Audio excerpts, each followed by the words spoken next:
ponencia ha sido de mucho interés para nosotros. Ahora bien, antes de continuar con la siguiente ponencia, recordarle a todos los participantes que nos acompañan tanto por la plataforma Zoom como por el Facebook Live, que pueden dejar sus preguntas por ambos medios de transmisión y las mismas van a ser resueltas por los ponentes una vez que terminen la fase de disertación. Ahora sí, vamos a dar pase al doctor Paul Mendoza Báez, quien nos hablará respecto a la responsabilidad penal del empresario por los delitos ambientales. El doctor Paul Mendoza Báez es abogado por la Universidad Nacional Federico Villarreal, máster en Derecho Penal por las Universidades de Barcelona y Pompeu Fabra, máster en Cumplimiento Penal Normativo por la Universidad de Castilla de la Mancha y actualmente se encuentra laborando como asociado en el estudio Cortés Maza y Bello Abogados. Doctor, muy buenas noches. El espacio es todo suyo y lo escuchamos atentamente. Ok, buenas noches, Martín. Muchas gracias por la presentación y quiero en primera instancia agradecer la gentil invitación de Derecho y Sociedad y Polemos por la organización y difusión de este importante evento. Entiendo que ha sido básicamente unas sesiones maratónicas de 3 días seguidos. Creo que con esta cerramos.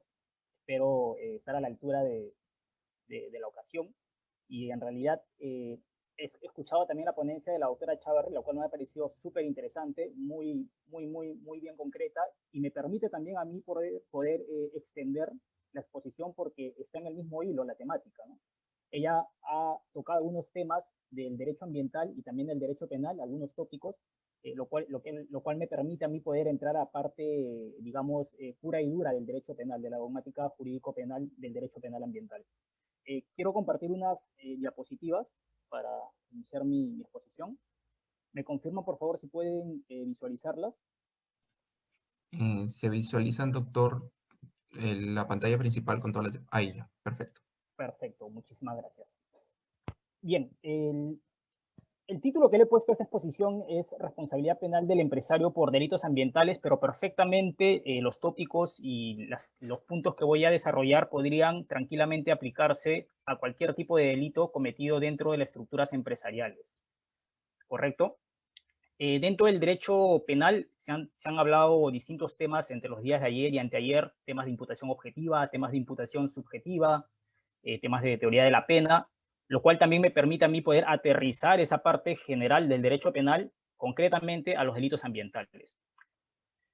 La finalidad de mi exposición del día de hoy, más que hacer digamos, un análisis exegético de los delitos ambientales, es poder comprender los criterios de atribución de responsabilidad penal a los distintos funcionarios de una empresa, ya sea, ¿no?, la gerencia general, ya sean los mandos intermedios y los trabajadores subordinados. La finalidad es justamente comprender todos esos criterios de atribución.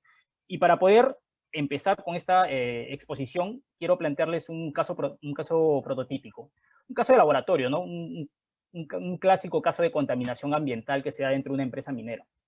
Imaginen una empresa minera X, ¿no?, en la cual tiene un CEO, que es, digamos, la alta jerarquía.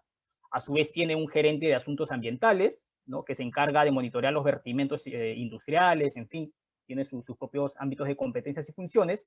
Al lado suyo tiene a un jefe de producción, ¿no?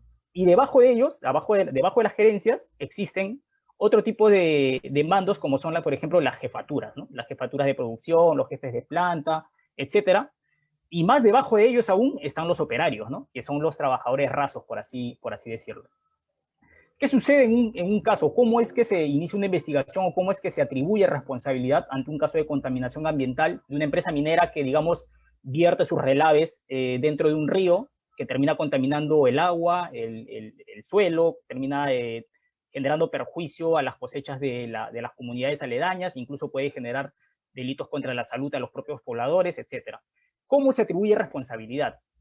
¿No? Tiene que responder el operario que fue quien abrió, digamos, los almacenes donde se contenían los relaves, o tiene que responder su jefe de planta que fue quien le dio esa orden, o tiene que escalarse incluso más hasta la gerencia de asuntos ambientales, que es, digamos, la gerencia competente de custodiar o de realizar ese tipo de funciones, o incluso se puede escalar hasta un último peldaño más y llegar hasta la gerencia general, ¿no?, hacia el CEO. ¿Cómo es que se inicia una investigación penal por estos casos de contaminación ambiental? Y para eso les presento un organigrama de una empresa X, no necesariamente una empresa minera, para que se queden con la fotografía de más o menos cómo es que está organizada una empresa compleja. Podemos ver, ¿no?, desde arriba un consejo de administración, una gerencia general. Debajo de ellos están las distintas gerencias que pueden ser marketing, comercial, compras, producción, asuntos ambientales, gerencia de operaciones, etcétera. Y debajo de ellos los trabajadores, como les vuelvo a repetir, los operarios, ¿no? Entonces, más o menos, un organigrama puede estar esquematizada de esta forma como la estoy presentando aquí, o incluso puede ser mucho más compleja todavía porque pueden haber empresas que cuentan con matrices, cuentan con filiales, son empresas que tienen operaciones en distintos países, hacen subcontrataciones. Entonces hay todo un sinfín de posibles o de posibilidades en las cuales una empresa se va a interrelacionar con otras empresas y dentro de este marco cometer delitos ambientales, ¿no? Sin embargo, yo creo que se queden con esta fotografía porque es un esquema, digamos, un esquema básico, casi piramidal, ¿no? De tres jerarquías o tres escalones, ¿no? Gerencia general, gerencias de las distintas gerencias y los operarios, ¿no? A partir de este organigrama básico que estoy planteando es que voy a explicar cuáles son los criterios y los principios de atribución de responsabilidad penal dentro de las empresas. Los principios organizativos de la actividad empresarial. En el derecho penal existen distintas categorías, la imputación objetiva, la imputación subjetiva, categorías de la teoría del delito, ¿no? La tipicidad, la antijuricidad, la culpabilidad, etcétera. Pero dentro de la actividad empresarial, ¿no?, que es una actividad muy compleja, se ha hablado ya sobre eso también en la anterior exposición, existen unos principios básicos que van a orientar la forma en la cual se tiene que atribuir responsabilidad a sus funcionarios o trabajadores. Para ello, quiero hablar de estos tres principios. El principio de jerarquía, que es el primero, que es, a mi parecer, uno de los más importantes, se da justamente en aquellos vínculos o relaciones de manera vertical, ¿no? Es lo que se habla, por ejemplo, la relación que existe entre un CEO y las gerencias, o entre las gerencias y sus jefaturas, o entre las jefaturas y los distintos operarios, ¿no? Es de manera vertical, ¿no? Va de arriba hacia abajo. Y justamente lo que nos va a permitir este principio de jerarquía es dotar de mayor dinamicidad dentro de una empresa, ¿no? Porque nos permite poder delimitar cuáles son los roles y las funciones que van a cumplir cada tipo de gerencia, ¿no? Cuando se comete un delito, no todos tienen que responder por todos. Se ha explicado también que en muchos casos de investigaciones penales, lo primero que se hace es citar al gerente general. ¿Por qué? Porque simplemente tiene la calidad de gerente general o de representante de una empresa y se trata de atribuir responsabilidad por ese mero cargo, lo cual a mi parecer es un error. No por el hecho de ser un CEO o un gerente general tiene que responder por absolutamente todos los delitos que se puedan cometer dentro de una empresa, ¿no? Sino que para esto tenemos que entrar propiamente a cuáles son las funciones que ha generado que se cometa el hecho delictivo. Entonces es importante este principio de jerarquía porque nos permite poder delimitar la función entre una gerencia y otra. El segundo principio es el principio de división de trabajos, que ya no va a actuar de manera vertical, sino más bien de manera horizontal, es decir, de una gerencia hacia otra, ¿no? El vínculo que tiene una gerencia ambiental con la gerencia legal o con la gerencia de operaciones, con la gerencia de recursos humanos, todas las gerencias se encuentran en el mismo nivel de jerarquía. Sin embargo, cada gerencia es autónoma, es independiente, puede tomar funciones y decisiones de acuerdo a su autonomía, ¿no? La gerencia de asuntos ambientales no va a estar supervisando lo que está haciendo la gerencia legal, ni la gerencia legal va a estar supervisando lo que hace la gerencia de comercialización, porque dentro de ellas existe, digamos, una esfera propia de autoorganización que les permite desarrollar sus propias funciones y sus propios roles de acuerdo con sus manual de organizaciones y funciones, de acuerdo con sus estatutos, de acuerdo con sus organigramas. Por lo tanto, este principio de división del trabajo nos va a permitir también dividir las funciones, pero de manera horizontal y poder delimitar cuáles son los roles que van a desarrollar cada tipo de gerencia. Y finalmente, como tercer punto dentro de estos principios es el tema de las delegaciones de funciones, ¿no? La delegación de funciones. ¿Qué pasa cuando una gerencia, por ejemplo, de asuntos ambientales o una gerencia de operaciones que tiene digamos, dentro de sus funciones ver todo el tema de los residuos sólidos, el tema de los residuos hídricos, en fin, delega a un subordinado, esto es a una jefatura, para que sea esta jefatura la que se encargue, digamos, de organizar o administrar todo este tema de los relaves, ¿no? ¿Qué pasa con la persona que está delegando, ¿no? ¿Y qué pasa con la persona a la cual se le ha delegado dicha función? Si es que se comete un delito, ¿responden ambos? ¿Responde solamente la persona a la cual se le delegó esa función? ¿O responde solamente de repente la persona que ha delegado, ¿no? La gerencia. A eso voy a tratar de explicarlo en las siguientes diapositivas. Pero la pregunta que de entrada cabe formularnos es, ¿y por qué responde el empresario, no? O sea, ya sabemos más o menos cuáles son los principios que ordenan la estructura empresarial, pero ¿por qué tendría que responder un empresario? ¿Por qué tendría que responder la gerencia legal de asuntos ambientales? ¿O por qué tendría que responder la gerencia general cuando se comete un delito de contaminación ambiental? Y a eso vamos. El tema de la comisión por omisión. Este es un tema muy interesante, muy complejo también. Se toca en los temas de la parte general del derecho penal. Sin embargo, lo voy a tratar de aterrizar también a los temas de derecho penal empresarial. ¿Qué es lo que entendemos por una comisión por omisión, no? Generalmente se nos suele decir que los delitos pueden ser cometidos de dos maneras, ¿no? De manera activa, esto es cuando una persona realiza un comportamiento activo, por así decirlo, por ejemplo, asesinar, robar o estafar, en fin, que son comportamientos en los cuales una persona tiene que hacer algún tipo de movimiento corporal, algún tipo de comportamiento activo.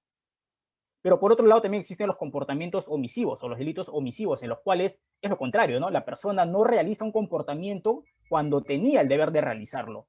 Y por dicha omisión se genera un resultado lesivo que va a desencadenar en un hecho delictivo. Por lo tanto, la comisión por omisión, para poder entenderla, tiene tres elementos, ¿no? La primera de ellas es la situación típica, también se ha hablado ya en la anterior exposición sobre ello, que es la posición de garante, ¿no? Sobre esto voy a entrar también más adelante a explicarlo, pero hay que entenderlo de entrada como la posición de garante como la esfera de autoorganización que tiene en este caso una determinada persona dentro de su ámbito de organización, ¿no? Por ejemplo, el gerente legal tiene pues dentro de sus funciones ver todos los temas de repente procedimentales, trámites de la empresa, en fin, tiene dentro de su organización, de su manual de organizaciones y funciones, tiene todas sus funciones y justamente todo ese contorno es lo que le va a generar a él la posición de garante. Si es que él incumple alguna de esas funciones y producto de eso se comete un delito, por ejemplo, un soborno a una entidad pública para que le faciliten o le agilicen un trámite o un permiso ambiental, al infringir esa posición de garante va a cometer un delito. El segundo elemento es la no realización de una acción debida, la no evitación de un resultado, ¿no? Como le he señalado, la comisión por omisión, a diferencia de los delitos activos, es un no hacer, ¿no? Un no hacer, pero no solo un no hacer, sino un no hacer cuando se tenía el deber de actuar, ¿no? Y además se tenía la posibilidad de evitar dicho resultado, lo cual está ligado también con el tercer elemento, que es la capacidad de acción o la capacidad de evitar el resultado. O en derecho penal, un poco más dogmático, lo llamamos la exigibilidad, ¿no? Si es que a la persona no le era exigible, no tenía la capacidad de poder evitar el resultado, por lo tanto no se le podría atribuir una responsabilidad penal por comisión por omisión. Es importante que la persona que ha dejado de actuar, que ha omitido, tenga esa capacidad de poder actuar, esa capacidad de poder haber evitado el resultado. Y si a pesar de ello no actuó y se generó el resultado, solo en esos supuestos se va a poder atribuir responsabilidad en comisión por omisión. Ahora bien, ¿qué es la posición de garante? Este es un tema en el cual se han escrito ríos de tinta, existen varias tesis doctorales sobre este tema. La clásica clasificación, valga la redundancia, que se hace de la posición de garante es la de un profesor alemán, Armin Kaufmann, un profesor de la escuela finalista, y ha sido bastante, digamos, su posición o su propuesta ha sido bastante aceptada porque incluso se citan en varias jurisprudencias de la Corte Suprema. Él decía que la posición de garante se dan en dos supuestos. Yo no me adhiero a esta posición, pero es importante mencionarla muy brevemente porque también se condice con lo que ahora voy a explicar. Armin Kaufmann decía, hay dos tipos de posición de garante. La primera es una posición de garante por el deber de protección de bienes jurídicos y una posición de garante, como segunda forma, por el deber de controlar, digamos, objetos peligrosos, ¿no? La persona que está paseando digamos, con un perro que es, digamos, agresivo o es tendiente a atacar a algunas personas, si es que lo saca a pasear sin ningún tipo de protección, lo suelta y este perro ataca a una persona, a un niño, a una persona y le causa lesiones, esa persona, el dueño de esa persona, de ese animal, perdón, va a tener que responder. ¿Por qué? Porque no está controlando lo que se conoce como un objeto peligroso. Yo, como les digo, esta posición de Armin Kaufmann es bastante interesante. Sin embargo, yo no me adhiero a esa, me adhiero más bien a digamos, una propuesta del profesor Juan Antonio Lascurain, que es un profesor de la Universidad Autónoma de Madrid, que él considera que hay tres tipos de supuestos que generan posiciones de garante. La primera de ellas es cuando se mantiene fuentes de riesgos en el propio ámbito de organización. Este primer supuesto es muy parecido a los dos que ya he mencionado, ¿no? Cuando una persona, ¿no? Va a realizar una actividad propia, ¿no? Tiene que, digamos, organizar su esfera de organización, valga la redundancia, sin que genere algún tipo de lesiones a otro tipo de personas. El empresario, ¿no? El empresario que realiza actividades extractivas de mineras o digamos, a cualquier empresa energética, puede realizar, tiene la libertad, existe la libertad de empresa para poder trabajar bueno, en lo que le dé la gana, pero siempre y cuando con un límite de no afectar, en este caso, el medio ambiente, la salud de las personas, incluso la propiedad de otras personas, en fin, todas las personas tienen esa libertad de autoorganizarse, pero con el límite de no generar consecuencias dañinas hacia otras personas. Y si la genera, va a tener que responder, obviamente, por dicha lesión, ¿no? Ese es un primer supuesto de posición de garante. Un segundo supuesto de posición de garante es lo que conocemos como la injerencia, ¿no? Cuando se ingiere en la autonomía ajena con un curso de riesgo. Si yo estoy manejando un auto a alta velocidad y atropello a alguien y no le brindo el socorro, el auxilio que corresponde y la dejo abandonada a su suerte y esa persona, producto de este atropello, termina muriendo, entonces yo voy a tener que responder porque yo he ingerido dentro de la esfera de otra persona, le he generado una lesión a esa persona y al generarle una lesión a esa persona, se genera en mí una posición de garante respecto a esa persona, que en este caso es brindarle el socorro y el auxilio para retrotraer el estado lesivo. Esto es para que esa persona no se vea afectada en su salud, ¿no? Entonces, si yo incumplo con este deber que surge a partir de una injerencia de mi propia actividad, si incumplo con este deber, entonces también pues surge una posición de garante en mí que me puede generar responsabilidad. Y un tercer supuesto de posición de garante es lo que conocemos como la asunción, ¿no? Cuando se asume una facultad de autoprotección de otras personas o un deber de garantía que otra persona le delegue, ¿no? El clásico ejemplo, una madre de familia o padre de familia que contratan a una niñera para que cuide a su hijo, digamos, de menor de edad, de 1, 2, 3 años, porque la persona tiene que ir a trabajar. Si es que esta niñera que está asumiendo el deber de custodiar y de proteger a ese menor de edad infringe sus deberes, ¿no? De protección de esa tercera persona porque, vamos, está distraída en la sala, no sé, viendo Netflix, hablando por el celular, en fin, qué sé yo, y producto de esa distracción, el niño pequeño pues se termina lesionando con el agua caliente, con algo que se le cae encima, en fin. Ese descuido de esa persona que ha asumido la facultad de autoproteger al menor de edad, a esa tercera persona, le va a generar una posición de garante que finalmente le puede generar una responsabilidad penal, lo que conocemos como la asunción. Estos son los tres supuestos que generan las posiciones de garantes que posteriormente podrían generar responsabilidad penal. Y la pregunta es, ¿no? ¿Por qué me estoy entrando a digamos, este rollo tanto teórico, tanto dogmático, que incluso hasta puede llegar a ser aburrido? Es porque quiero aterrizar en el tercer supuesto, que es la asunción de facultades de autoprotección, porque acá también se habla de la delegación. La delegación es otro supuesto de posición de garante, y es la que más se aplica en el tema de las estructuras empresariales. Y a eso voy. La posición de garante del empresario. ¿De dónde surge la posición de garante del empresario, ¿no? Lo he señalado ya, la empresa es un evidente foco de peligro, ¿no? Si bien existe la libertad de empresa, una empresa minera tiene la libertad de realizar sus actividades de extracción, de exploración, de beneficio, comercialización, lo que querramos, cualquier tipo de empresa del sistema energético, hidrocarburos, electricidad, tienen todos esos deberes, pero es evidente de que esa empresa es un foco de peligro. Siempre, cualquier tipo de actividad va a generar peligro. Y la finalidad del derecho penal no es prohibir que se realicen este tipo de acciones, sino controlar los peligros y que se vayan a reducir hasta mínimos tolerables. Por lo tanto, el Estado o el ordenamiento jurídico le va a decir a la empresa o al empresario: yo te voy a ti permitir a que realices tus actividades, pero bajo ciertos parámetros, bajo ciertas reglas, bajo ciertas normas o reglas de juego que tú vas a tener que cumplir, ¿no? Y si las incumples, porque tu empresa es peligrosa, vas a, obviamente, generar un posible delito, vas a tener que responder. Por lo tanto, de ahí es que surge la posición de garante del empresario, porque es, digamos, el gestor, el organizador de administrador de un foco de peligro que en este caso es la empresa. Y como ese foco de peligro tiene que ser controlado, tiene que ser reducido, el empresario va a tener que activar ciertos deberes y ciertas acciones que ayuden a minorar esos riesgos. Dentro de la dogmática penal existen dos formas de atribuir responsabilidad penal. Una es conocida como el bottom-up, que es de abajo hacia arriba, y la otra, que es la actual o la que más se aplica, que es la conocida como el top-down, de arriba hacia abajo, ¿no? El bottom-up, ¿qué significa? Cuando se comete un delito de contaminación ambiental, lo primero que hace la Fiscalía es abrir investigación penal y llamar a declarar a la persona, podría ser a la persona que cometió el delito directamente, a la persona que virtió el relave dentro del río, ¿no? Y que contaminó.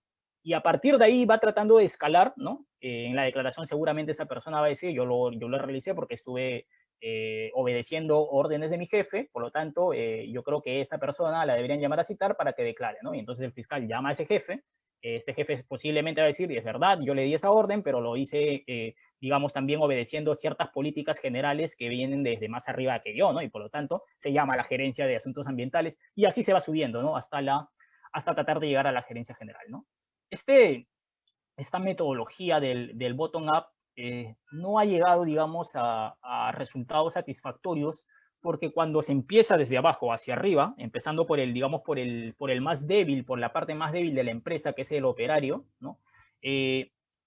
Mientras más se va subiendo a las jefaturas, luego a la gerencia, la fiscalía puede ver como que ya no hay tanta necesidad de tratar de responsabilizar a las gerencias o los estratos más altos, porque ya se encontró responsabilidad penal en el operario y en la jefatura, y por lo tanto ya se va difuminando esa necesidad de tener que responsabilizar a los mandos jerárquicamente más altos, ¿no? Por lo tanto, en teoría de derecho penal, se considera que esta metodología no es tan adecuada o tan convincente, ¿no? Lo que se aplica es top-down, lo contrario, partir de arriba hacia abajo, ¿no? Se comete un delito, no vas a llamar, bueno, vas a llamar a declarar a la persona que, digamos, virtió directamente los residuos, pero no vas a ser responsable automática esta persona, sino que vas a tener que actuar, ¿no? A ver, este delito se cometió ¿por qué? ¿Dentro de qué gerencia? Dentro de la gerencia de asuntos ambientales, ¿ok?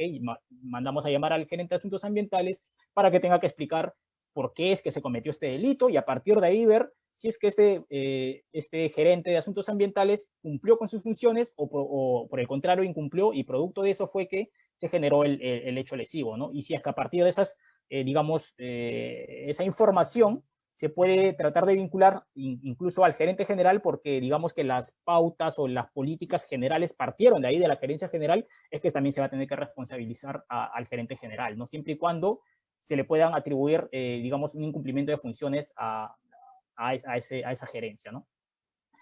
Y aquí cabe hacernos otra pregunta, ¿no? ¿Existe una posición de garante omnicomprensiva? Es decir, la gerencia tiene que responder por absolutamente todos los delitos que se cometan dentro de una empresa y la respuesta más que evidente es que no, ¿no? O sea, por el hecho de ser un gerente no significa que va a tener que responder por todos los delitos. Es más, un gerente de asuntos ambientales tampoco tendrá por qué responder por absolutamente todos los delitos ambientales que se cometan, ¿no? Nuevamente, aquí tenemos que hacer un análisis muy fino, tenemos que hilar muy fino para saber si la contaminación se ha generado producto de la infracción de los deberes y las funciones de esta gerencia, o por el contrario fue un hecho aislado que lo cometió un operario, o si fue, digamos, una coordinación de ambas partes, ¿no? Esta es una cita de un profesor, el profesor Ricardo Robles Planas, profesor de la Universidad Pompeu Fabra. La pongo porque me parece bastante interesante, ¿no? El administrador también responde por el comportamiento delictivo de sus subordinados en la medida en que éstas operan en el marco del ámbito de organización del primero. No se trata de responsabilidad por el comportamiento de otro, sino la responsabilidad por el propio ámbito de organización que ha resultado ampliado mediante la incorporación de otros sujetos que operan en él y para él. En esta medida se debe seguir asegurando igualmente el ámbito frente a terceros. Entramos ahora al tema de la delegación, porque si no el tiempo me gana. La delegación es una técnica de gestión empresarial muy utilizada dentro de las empresas y básicamente consiste en que una persona, que es el delegante, tiene la posibilidad de descargar sus funciones y competencias iniciales transfiriéndolas a otra persona, que es el delegado, y con ella tiene, digamos, tiene lugar una transformación de las esferas de responsabilidad individual, tanto del sujeto delegante como del delegado, ¿no? Con la delegación de funciones, el delegante mantiene deberes residuales. ¿Qué significa esto? Si un gerente de asuntos ambientales delega las funciones de, digamos, de deshacerse de los relaves mineros a un, digamos, a un jefe de planta, ¿no? No significa que la persona delegante, esto es el gerente de asuntos ambientales, se va a tener que quedar cruzado de brazos y ya no va a realizar nada, se va a tapar los ojos y se desentienda de este tipo de funciones, porque ya lo delegó, no, de eso no se trata la delegación. La delegación se trata de descargar funciones, pero no de descargar responsabilidades. Es porque justamente las gerencias que tienen distintos tipos de funciones, para tratar de descargar el trabajo que tienen, van a encomendar las funciones en sus subordinados, en este caso pueden ser los gerentes de planta, para que ellos administren o desarrollen esas funciones. Y si es que dentro de estas funciones el delegado comete un delito, va a responder tanto el delegado y el delegante si es que ninguna de las dos personas, digamos, ha cumplido correctamente con sus funciones. La delegación tiene 3 requisitos para que sea una delegación válida. El primero de ellos es que el delegante, esto es, puede ser una gerencia, tiene que seleccionar adecuadamente al delegado, ¿no? O sea, cuando se va a encomendar las funciones, el delegante tiene que ver que la persona delegada, la persona encomendada, esto es que puede ser el jefe de planta, tenga la capacidad de poder realizar la actividad que se le está encomendando. Si es una persona que no cuenta con los conocimientos, que no cuenta con la preparación o con la formación para la cual se le está encomendando una función, y a pesar de eso, sabiendo eso, el delegante delega dicha función en esa persona no capacitada y producto de esto se comete un delito, entonces el delegante va a tener que responder porque esto es una, digamos, un error, una falla, una defectuosa delegación, ¿no? El primer deber que tiene un delegante es poder seleccionar adecuadamente, saber a quién va a encomendar las funciones para que éstas puedan ser desarrolladas de manera adecuada. El segundo requisito es dotar de los medios técnicos y económicos para cumplir la función delegada, ¿no? Efectivamente, el delegante ya, digamos, ya ubicó, ya identificó a quién va a delegar las funciones, pero no basta con delegar las funciones, sino que hay que dotarle, digamos, de la logística, del personal, de todos los medios técnicos y económicos para que este delegado pueda desarrollar adecuadamente sus funciones, porque si no le dota de esos elementos, simplemente el delegado no va a poder actuar, no va a poder desarrollar adecuadamente sus funciones, y justamente por este déficit es que se puede cometer, por ahorrar costes, se puede cometer un hecho delictivo y efectivamente van a tener que responder tanto el delegante como el delegado. El tercer requisito para que se dé una delegación válida es la formación e información. Ya se identificó a la persona a la cual se le va a delegar, ya se le dotó de los medios técnicos y económicos para que cumpla con sus funciones, pero también hay que formarlo e informarle. Hay que brindarle toda la información que el delegado necesite para poder encomendarse a la función que se le ha brindado, ¿no? No basta con decirle, bien, yo te estoy encargando que hagas esto, ya te di la logística, tú encárgate. No, sino que tiene que haber una comunicación tanto entre el delegado como el delegante, brindarle toda la información, digamos, la capacitación, si se quiere, para que este delegado cuente con los conocimientos y, digamos, los contornos de la función que se le está encomendando, ¿no? Esos son los 3 requisitos para que la delegación sea una delegación válida. Ahora bien, cuando se hace una delegación, existen deberes tanto del delegante como del delegado, ¿no? Lo he mencionado, creo ya, pero igual lo persisto en esto, reitero. El deber del delegado es informar al delegante, ¿no? Cuando un delegante, ¿no?, valga la redundancia, delega funciones en el delegado tiene que informar, tiene que reportar cuáles son los avances, de qué manera se está realizando, desarrollando las funciones que se le ha encomendado. Esto es un tema, digamos, ya de autoorganización de la propia empresa, ¿no? El delegante puede decirle al delegado, oye, tú me vas a reportar, digamos, cada mes o cada 2 meses me vas a emitir un reporte, un informe de cómo es que vas avanzando con las funciones, ¿no? Ese es el deber que tiene el delegado, informar al delegante. Y por el contrario, la otra cara de la moneda, el deber que tiene el delegante es supervisar, ¿no? El delegado le brinda la información al delegante, su reporte de cuáles son las acciones que está realizando para cumplir con sus funciones, y si el delegante que está desarrollando observa que hay una falla, un error, un déficit en las funciones que está realizando, lo que tiene que hacer es corregir a su delegado, ¿no? Decirle, oye, mira, esto lo estás haciendo mal, no es así, se tiene que hacer de esta manera, o esto puedes mejorarlo, en fin, puede hacerle recomendaciones, pero tiene ese deber de supervisar. No puede simplemente taparse los ojos, quedarse de brazos cruzados y por el hecho de delegar ya simplemente obviar las responsabilidades que tienen, ¿no? Si es que cualquiera de estas dos personas infringe estos deberes que tienen, entonces se puede cometer un hecho delictivo y va a responder la persona que infrinja esos deberes. Ahora bien, hay otro tema muy parecido al tema de la delegación, que es la transmisión de competencias. Entonces, yo quiero aquí explicar cuál es la diferencia entre una delegación y la transmisión de competencias. La delegación, ya lo he señalado, es encomendar una función a otra persona, pero sin descargarse de responsabilidad, ¿no? En cambio, en la transmisión de competencias, esto implica la desvinculación del transmisor de aquello transmitido y su correspondiente liberación de responsabilidad respecto a lo transmitido. Y aquí les pongo el ejemplo, ¿no? Un gerente de asuntos ambientales, digamos que por un tema de reestructuración societaria o una nueva organización empresarial, el gerente de asuntos ambientales ya no va a ser gerente de asuntos ambientales, sino que ahora se le ha encomendado que sea gerente legal, ¿no? O gerente de operaciones, ¿no? Entonces, ¿qué es lo que va a hacer este gerente, este antiguo gerente de asuntos ambientales? Va a tener que brindar o transferir sus cargos y sus competencias a una nueva persona que ahora va a ocupar este nuevo cargo. Y cuando se le encomienda, cuando se le transfiere, tengan una reunión en la cual le va a tener que transmitir o traspasar toda la información, todos los documentos con los cuales él trabajaba, a partir de ese momento, de ese encargo, de ese relevo de competencias, el gerente de asuntos ambientales ya no va a responder por cualquier omisión o por cualquier acto o delito que se cometa dentro de esa gerencia, ¿no? El gerente de asuntos ambientales dice, yo ya transmití mi cargo, yo ya no soy gerente de asuntos ambientales, yo ahora soy gerente legal, por lo tanto, si se comete un delito dentro de la anterior gerencia en la cual yo ocupaba, yo ya no voy a responder, ¿no? A diferencia de la delegación en la cual se encomendaba una función a otra persona y existía deberes de supervisión y sí respondía, en el caso de la transmisión de competencias no existe nada de eso, ¿no? Simplemente hay, digamos, un corte entre lo que es una anterior función y una nueva función. Y estos son, digamos, para culminar con la parte teórica, es un resumen de lo que he venido explicando, ¿no? Los principios de la imputación dentro de la empresa. El principio de competencia, que es el primero, básicamente es la libertad de organización que tiene cada gerencia, cada persona dentro de su esfera de organización, ¿no? Lo que conocemos en derecho penal como el sinalagma neminen laedere, ¿no? La persona tiene la libertad de organizarse, pero también va a responder por las consecuencias lesivas que pueda desencadenar su libertad organizativa. Cada gerencia es libre de poder actuar de la manera que mejor conveniente lo considere, pero va a tener que responder si es que producto de esa libertad de organización comete un delito. El segundo principio es el principio de confianza, que también seguramente muchos de nosotros lo hemos estudiado, lo hemos hablado, lo hemos conversado y lo hemos leído en nuestras clases de parte general. Básicamente es solo quien obra derecho puede partir de que los demás también obren conforme a derecho, ¿no? Es lo que se conoce también como principio de especialización.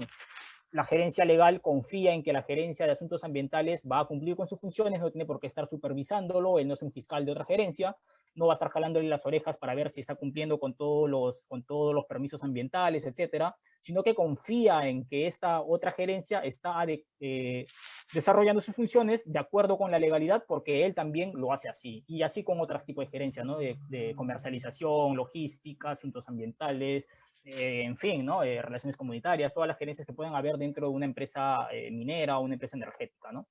Por lo tanto, no existe acá deberes de supervisión. Y el último principio, que es el principio de desconfianza, lo contrario al primero, al anterior principio de confianza, sí implica deberes de vigilancia y control y se da dentro de la verticalidad, lo que señalé hace un momento, ¿no? En el tema de la jerarquía o en el tema de las delegaciones de funciones, cuando una gerencia delega dentro de una jefatura, dentro de un trabajador subordinado, existe deberes de supervisión. Acá ya no puede confiar, el gerente ya no puede confiar ciegamente en que su subordinado va a actuar digamos, de manera óptima, de acuerdo con la ley. No puede darse ese lujo de no supervisar, sino que por el contrario, y de repente el término desconfianza causa un poco de ruido porque desconfiar de los trabajadores de repente no suene bien, pero lo que quiere decir este principio es que se tiene que llevar a cabo una supervisión y vigilancia cuando se está encomendando una función a un subordinado, ¿no? Entonces existe ese deber de estar cada cierto tiempo vigilándolo, corrigiéndolo en caso de que existan algún tipo de errores para que no se cometan hechos delictivos. Con esto he terminado la parte teórica y quiero entrar muy rápidamente a la parte jurisprudencial. Esta es una casación que también lo ha mencionado la doctora Chavarri. Es la casación 455 del año 2017 de Pasco. El ponente fue el doctor Sequeiros Vargas. Trata de una empresa minera, que es la empresa minera Volcan, que se le estaba atribuyendo el delito de contaminación ambiental tanto al gerente general como al gerente de operaciones porque habrían cometido pues un hecho contaminante, en fin, los detalles no importan, contaminó un río parece, y se le estaban atribuyendo el delito de contaminación ambiental tanto a la gerencia general como a la gerencia de operaciones. De acuerdo con todo lo que hemos venido conversando, solo por el hecho de ser gerente general no debería responder, ¿no? Tenemos que acá ver cuál ha sido, digamos, la infracción de funciones que ha generado ese hecho de contaminación, ese hecho delictivo que se le está atribuyendo. Por lo tanto, esta es una casación que lo plantea el gerente general, justamente señalando de que él no ha infringido las funciones propias de su competencia. Él no tenía una posición de garante respecto de de controlar los vertimientos de residuos sólidos o líquidos o contaminantes, en fin, porque para eso ya existía una gerencia especializada, ¿no? Por lo tanto, por el mero hecho de ser un gerente general, no se le debería atribuir responsabilidad penalmente. ¿Y qué es lo que responde la sala? Básicamente este es un extracto que sintetiza o resume todo y finalmente resuelve el caso, y lo voy a leer textualmente. Dice: en ese sentido, la conducta atribuida a los procesados, en este caso es el gerente general y gerente de operaciones, no constituye una conducta penalmente reprochable, pues el representante del Ministerio Público, la Fiscalía, no solo omitió la forma en la que estos habrían incurrido en dicha conducta a partir de la función que desempeñaban en la compañía minera Volcan, sino que conforme a lo indicado anteriormente, no es posible atribuirles responsabilidad penal, pues no se mantuvieron en el ámbito de su competencia. ¿Qué es lo que está diciendo la Corte Suprema con este párrafo? Que la Fiscalía, dentro de su intento de, digamos, encontrar un responsable por el delito de contaminación ambiental, ha hecho una imputación demasiado genérica. No ha especificado cuál es la función en concreto que habría infringido la gerencia general para que tenga que responder por un delito de contaminación ambiental. En consecuencia, se le declaró fundada esta casación y se le absolvió al gerente general. Tengo entendido que este caso aún no se cierra, existe otra sentencia de la Corte Superior que parece que hace algunos matices y algunas vueltas de tuerca sobre este caso, pero vamos, que todavía no es una sentencia que haya quedado consentida, ¿no? Esta es otra casación, la 1563 del año 2019 de La Libertad, es una que salió el año pasado, está un poco fresca la sentencia, el ponente es el profesor San Martín Castro. No es sobre un hecho de delito ambiental, pero lo cito porque te habla sobre todos los principios que he venido exponiendo, ¿no? El principio de competencia, la delegación de funciones, el principio de confianza, incluso el principio de desconfianza, ¿no? Básicamente los hechos eran de que una empresa de transporte, Transporte Sorna, digamos que uno de los transportistas o choferes estaba viajando, estaba llevando una ruta de Lima, si no me equivoco, a una ciudad de la sierra, no recuerdo ahorita cuál, y este chofer tenía manejando más de 8 horas y las normas administrativas decían que solo puede manejar 4 horas y cada 4 horas tenía que hacer un relevo con otro chofer. La empresa Transportes Hornas no hizo la supervisión que correspondía, ¿no? Y por lo tanto este chofer trabajó más de 8 horas, se quedó dormido, el carro se despistó, se desbarrancó y hubieron varios muertos, ¿no? Entonces se le trata de atribuir responsabilidad al empresario, ¿no? Al gerente de Transportes Horna por el hecho de haber omitido hacer la supervisión de todos sus trabajadores subordinados, de que no se organicen de manera adecuada, ¿no? Y aquí se hace una cita de varios profesores, uno de ellos es el profesor Iman Meini, y que quiero citar. Se señala, ¿no? Cuando se trata de una delegación de ejecución de actos, que es lo que habría planteado la defensa del casacionista, el contenido del deber del empresario no cesa, sino que sufre una mutación, tiene un deber de garante residual, se convierte en un garante inmediato luego de la delegación, que consiste en vigilar que el delegado cumpla con el deber que ha sido asignado.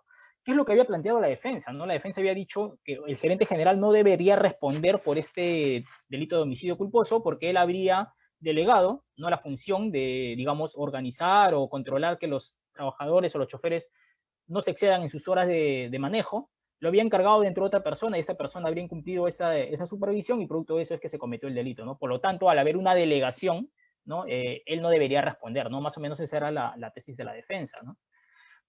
Acá se cita también a otro profesor muy conocido, el profesor Hurtado Pozo, ¿no? Y dice: es claro que en la organización y el funcionamiento de la empresa en aras de la vigencia del principio de confianza es significativa. La división de tareas y responsabilidades en cuanto a la relación de confianza recíproca entre superiores e inferiores es de tener presente que si bien estos últimos tienen mayormente confianza en que sus superiores se comportaran debidamente, los deberes de control y vigilancia que estos tienen respecto a sus inferiores hacen que la relación sea diferente, desconfianza en que obraran de modo debido. ¿Qué es lo que está diciendo con este juego de palabras, ¿no? Que cuando se hace una delegación del superior jerárquico hacia el subordinado, existe un deber residual de vigilancia. Ya no hay confianza, sino más bien desconfianza, ¿no? Lo que señalé hace un momento. Pero no desconfianza en el sentido de que va a desconfiar de todo el mundo, sino en el sentido de que va a generar deberes de supervisión y vigilancia en sus subordinados. Y finalmente, citar este párrafo: por tanto, en el presente caso no puede invocarse la presencia de una delegación de ejecución de actos hacia los administradores de la empresa si ni siquiera se mencionó qué actividades específicas de vigilancia desarrolló o implementó para custodiar que estos últimos asignasen a 2 choferes por ruta, y antes qué hizo o qué actividades desarrolló para velar que antes de iniciar el trayecto los choferes estén debidamente descansados. ¿Cómo termina el caso?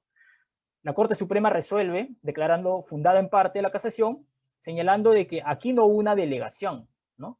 Y al no haber una delegación adecuada, no se le puede, digamos, excluir de responsabilidad al gerente general. Sin embargo, y aquí introduce algo, una cuestión un poco rara, dice, sin embargo, lo hizo de manera imprudente y por lo tanto se tiene que responder, pero no por un delito doloso, es decir, no por un homicidio doloso, sino por un homicidio imprudente y por lo tanto la pena es bajita, no se le puso una pena efectiva, se le condenó, pero igual el gerente general no entró preso, por así decirlo, ¿no? Yo no estoy tan de acuerdo con esta casación, ¿no? Yo creo que sí es un delito doloso, pero bueno, en fin, cada persona puede tener su propia opinión y lo podemos conversar, ¿no? Y la última casación, ya para culminar con mi exposición, porque creo que ya me excedí el tiempo, es la casación 383 del 2012, en la cual el ponente es el profesor Javier Villestein, cuando era todavía juez supremo, ahora ya no lo es.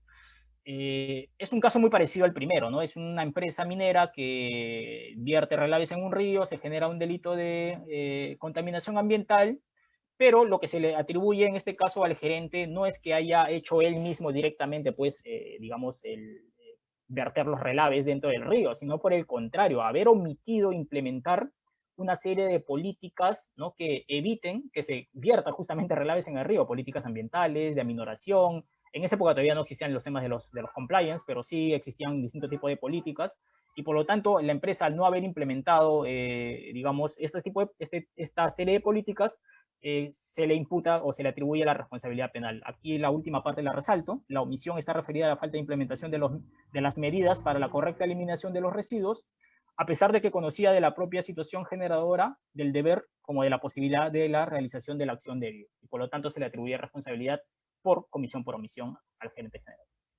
Pues bien, eso es básicamente un resumen rápido de los distintos criterios de atribución de responsabilidad penal. Ese es un tema muy complejo, en realidad he tratado de ser lo más sucinto posible. Me he saltado varias cosas de parte general. Espero yo poder, en las preguntas, tal vez poder absolver algún tipo de duda o cuestionamiento que tenga el público. Eso es todo por mi parte y muchas gracias. Quedo atento. Doctor, agradecemos su excelente disertación, la cual ha sido de mucho interés para nosotros. Ahora bien, habiendo culminado con la ronda de disertaciones a cargo de nuestros ponentes del día de hoy, y a efectos de continuar con el programa que nos hemos trazado, vamos a dar inicio a la ronda de preguntas, en la cual los ponentes irán respondiendo una a una cada interrogante que ustedes nos han hecho llegar tanto por la plataforma Zoom como por el Facebook Live, ello de forma intercalada. Empezaremos con la doctora Vanessa Chavarri. Doctora, empezamos por usted. Y el joven David Perleche Espinosa nos dice: doctora, buenas noches. Mi pregunta es, ¿qué tan coherentes y eficaces son los impuestos pigovianos en las grandes empresas? ¿Y qué métodos o qué otros métodos preventivos se podrían agregar al sistema legal peruano?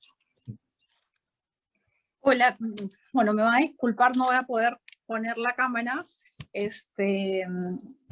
A ver, en principio, digamos, no me queda muy clara la pregunta, pero la verdad a nivel de métodos preventivos, o sea, si bien el tema de los impuestos puede ser una manera, digamos,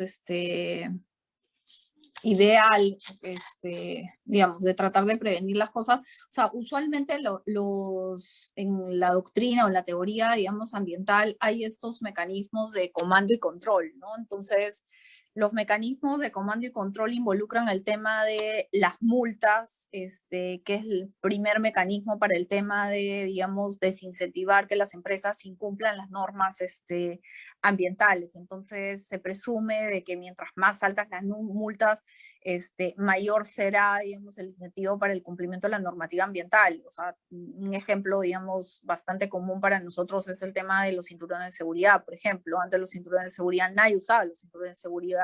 Entonces, cuando empezaron a imponerse multas por el uso de estos cinturones, recién ahí las personas tomaron conciencia y comenzaron a usarlos. Entonces, es un poco también la lógica para los temas ambientales. Mientras más altas las multas, las empresas comenzarán a tomar, digamos, previsiones y a cumplir con las mismas, ¿no? O sea, pero ahí, en principio, digamos, nuestra gestión ambiental no solo puede estar basada en multas, también, digamos, tiene que haber otro tipo de incentivos, y la misma doctrina ambiental también la considera, ¿no? Que son incentivos ambientales como por ejemplo premios a las empresas por el cumplimiento de la normativa ambiental, o por ejemplo bonos a empresas por efectos de que puedan, si no han tenido sanciones o multas durante un año o cosas así, ¿no?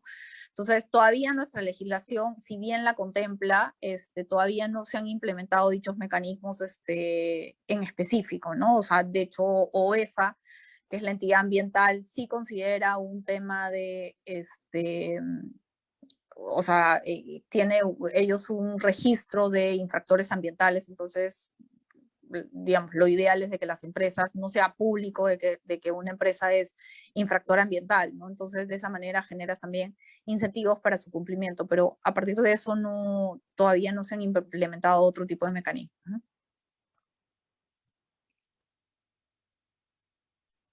Muchas gracias, doctora, por su respuesta. Ahora continuamos con el doctor Paul Mendoza Báez. Doctor, nos hacen la consulta. En cuanto a la posición de garante del empresario, ¿esta posición puede ser trasladada a una autoridad ambiental o a un funcionario de menor jerarquía en cuanto a la intervención directa que haya realizado esta persona en el hecho punible? Ya, a ver si entiendo la pregunta, si es que la posición de garante puede ser delegada a un funcionario ambiental o a un subordinado, creo que dijo, algo así. Sí, si se podría trasladar la posición de garante a una autoridad ambiental o a un funcionario de menor jerarquía, ello en relación a la actividad específica que hayan realizado ellos en el hecho punible. Ya, está bien. A ver, tenemos que diferenciar dos cosas, ¿no?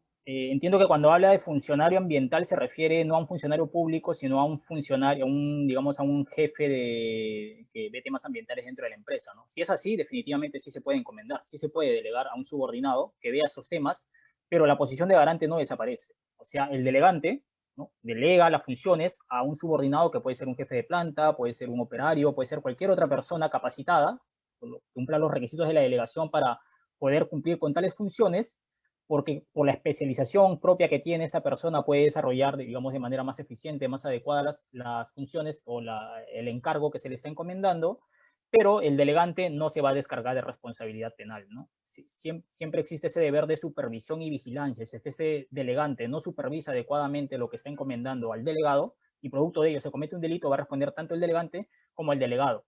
Por el contrario, si es que el delegante, esto es la gerencia general que ha delegado sus funciones en un funcionario ambiental, sí cumple con su delegación, con su supervisión y su vigilancia, le da recomendaciones, le corrige algunas cosas que está haciendo mal, y a pesar de eso, digamos, incumpliendo o desobedeciendo esas recomendaciones, el delegado decide actuar por riesgo propio y desobedeciendo esas órdenes, se comete un delito, entonces ya no va a responder el delegante, sino solamente el delegado, ¿no?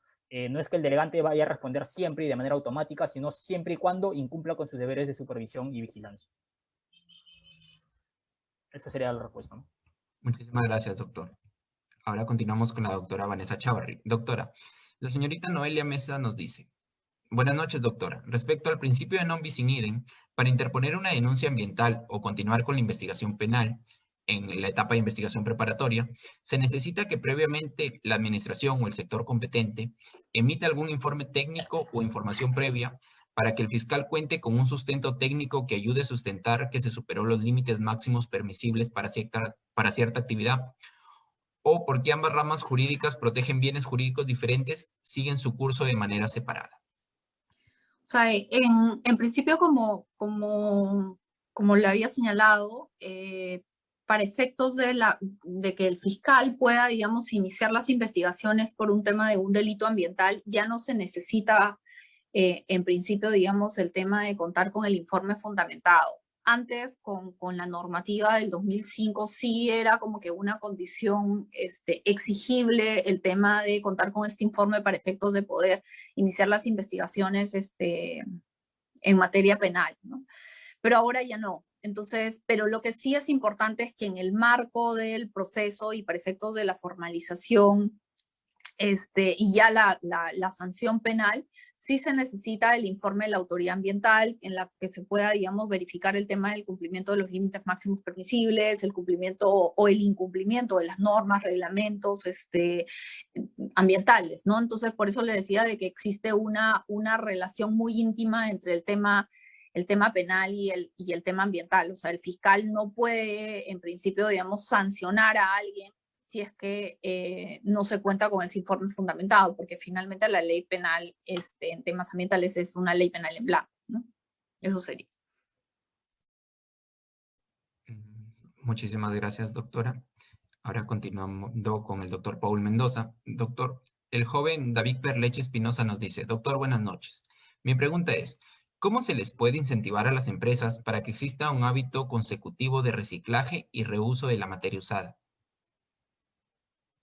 ¿Cómo se puede incentivar de que el tema del reciclaje, es un tema que no es propiamente penal, ¿no? Pero entiendo que pueden haber una serie de beneficios, algo parecido al compliance, ¿no? Cuando cumples con ciertos requisitos y cierta normativa, en el caso del compliance te eximen de responsabilidad penal, o en el tema por ejemplo, en el uso de los canales de denuncia, las personas que utilizan los canales de denuncias y, digamos, denuncian a personas que están cometiendo delitos, se le da ciertos beneficios, ¿no? Ciertos incentivos. Entiendo que la lógica debe ser muy parecida para los temas ambientales, ¿no? A una empresa que cumpla, digamos, con desarrollar proyectos, actividades, de alguna manera incentiven el reciclaje, la no contaminación, se le puede dar ciertas facilidades, ciertos beneficios, ciertos, no lo sé, ¿no? De repente algún tipo de incentivo a la propia empresa, ¿no?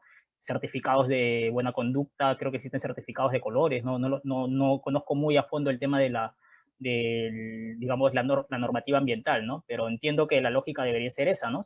Darle facilidades, beneficios, incentivos a la empresa, ese tipo de beneficios para que, digamos, promueva el tema de reciclaje, ¿no?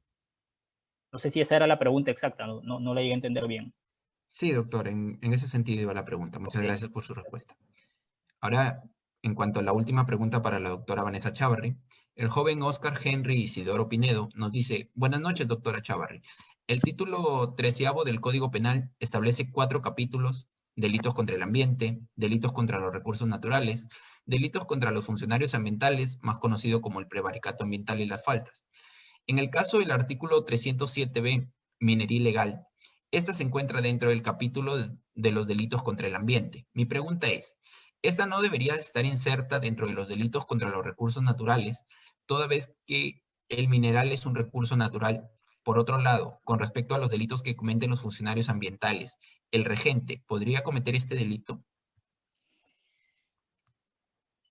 Sí, a ver, en principio, digamos, la razón por la cual el delito de minería ilegal está considerado como un tema de delitos ambientales es básicamente por el tema de que no se sanciona, digamos, al que está infringiendo o explotando el recurso mineral, a diferencia de, por ejemplo, como en el caso de la tala ilegal, que sí se sanciona la acción en sí misma. Lo que está sancionando el delito de minería es el tema de, digamos, el desarrollo de actividades contaminando el ambiente, ¿no? O sea, el desarrollo de actividades mineras contaminando el ambiente por la afectación que estas actividades generan seriamente el ambiente. O sea, pongamos el caso de Madre de Dios, todas estas actividades de minería ilegal o informal, porque hay una distinción entre una y otra, pero todas estas actividades básicamente se hacen, digamos, sin cuidado. Por ejemplo, se hacen con sustancias como el cianuro, que no se toman las previsiones correspondientes y estas van a dar a los ríos y eso genera a la vez, digamos, la contaminación de los peces, la contaminación de las aguas y a la vez eso puede generar una afectación en las poblaciones. Entonces, o sea, por eso es básicamente la ubicación del mismo, ¿no? Y sobre la segunda, ¿me puedes, por favor, contar qué es lo que dice en la segunda parte de su pregunta? Claro, doctora. El joven nos pregunta que respecto a los delitos que cometen los funcionarios ambientales, si el regente podría ser sujeto activo de estos delitos. O sea, en principio creo que Paul ya lo explicó cuando estamos hablando en principio del regente, es básicamente el tema estamos hablando de digamos, personal de la empresa, ¿no? O sea, entendiendo como un trabajador de la empresa. Entonces, no estamos hablando de temas de funcionarios públicos, ¿no? La labor es completamente distinta. Entiendo, doctora. Muchas gracias por sus precisiones. Y ahora, continuando con la tercera pregunta para el doctor Paul Mendoza, la señorita Noelia Mesa nos dice: doctor, ¿Usted consideraría que una solución para el Estado en materia ambiental sería que las empresas cuenten con lo que es un compliance corporativo, parecido a los delitos de lavado de activos, a fin de que las empresas comiencen a prevenir de manera interna estos contaminantes y la responsabilidad recaiga sobre los verdaderos responsables? Porque no siempre los responsables legales tienden a responder, aunque sí es evidente que dan cara frente a la empresa. La respuesta es un rotundo sí, ¿no? Definitivamente. A ver, las empresas mineras, y no solo las mineras, en realidad todas las empresas, deberían implementar sus modelos de prevención o criminal compliance, como lo conocemos, no solamente por los delitos que regula la ley 3424, que son 7 delitos, que son lavado de activos y corrupción de funcionarios, sino también por otros delitos, como puede ser la contaminación ambiental, pueden ser los temas de protección y salud en el trabajo, pueden ser incluso delitos contra la vida del cuerpo y la salud. ¿No? Entonces, si una empresa minera, que sabemos que es altamente, digamos, riesgosa de cometer delitos de contaminación ambiental, ¿no? Vuelvo a repetir, no se debe impedir o no se debe prohibir que se haga estas funciones, sino que se tiene que controlar estas actividades. Y para ello la empresa tiene que implementar un modelo de prevención, un compliance, para que pueda identificar cuáles son sus actividades que generan mayor riesgo de contaminación, implementar los protocolos, los controles, las políticas adecuadas para aminorar esos riesgos que de repente son muy altos, aminorarlos a términos medios o leves, para que no generen ningún tipo de delito de contaminación ambiental, aun cuando un delito de contaminación ambiental no genere responsabilidad penal a la propia empresa, ¿no? Actualmente el delito de contaminación no le genera la responsabilidad penal a las empresas, pero sí a los empresarios. Por lo tanto, y respondiendo a la pregunta, definitivamente las empresas deberían implementar estos modelos de prevención penal para evitar delitos ambientales, no con la finalidad de que un alto mando, digamos un gerente, se exima de responsabilidad penal, sino con la finalidad de que toda la empresa evite o prevenga los hechos delictivos en materia ambiental.